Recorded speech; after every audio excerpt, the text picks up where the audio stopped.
The U.S. Supreme Court appears ready to make a major change in abortion rights in this country. For an explainer in plain old English, good morning to constitutional law attorney David Coale in Dallas, who listened to the arguments. Some of the justices didn't even try to hide their disdain for Roe versus Wade and a later case that supports it called Casey.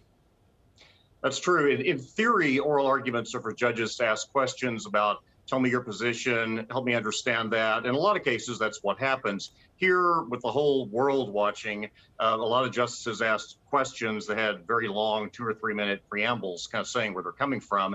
And in particular, Justice Kavanaugh had one where he listed a dozen cases, it sounded like, where the Supreme Court has overruled itself and said, doesn't this case fit within that framework? That's a pretty loud telegraph where he's coming from and what he thinks is a possible outcome with this Roe analysis they're doing. Right. And there's a Latin term for that you lawyers like to use, stare decisis, which basically means the decision stands. We made the decision. Absolutely. Roe versus Wade, Casey, the decision stands.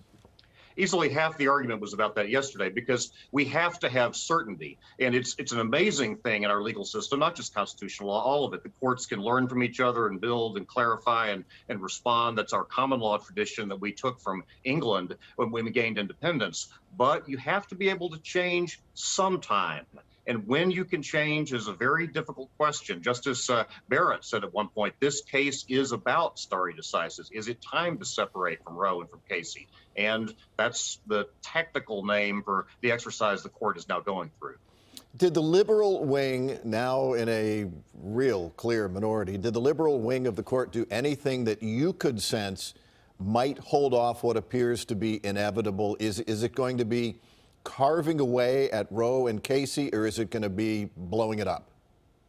Well, if some compromise is reached, it's not coming from Justice Sotomayor or Justice Breyer. They sort of expressed their views in the same kind of question I was talking about before, long preamble, short question. Justice Roberts seemed to be looking for some way to change the Casey test, probably ending up in the affirmance of the Mississippi rule, but still keeping some substance to Roe and some kind of a balancing test. He may or may not get some people to go along with him. Whether he can convince the more conservative members of the court to go with him, that's an open question. But I didn't see a lot of solidarity with the three known supporters of Roe on the court during the course of the argument. All right. And really quickly, we are out of time. Any hints in there about what's going to happen with the Texas case? Not a one. No. Just hurry up and wait on that one. All right. David Coale, as always, thank you very much. Thank you.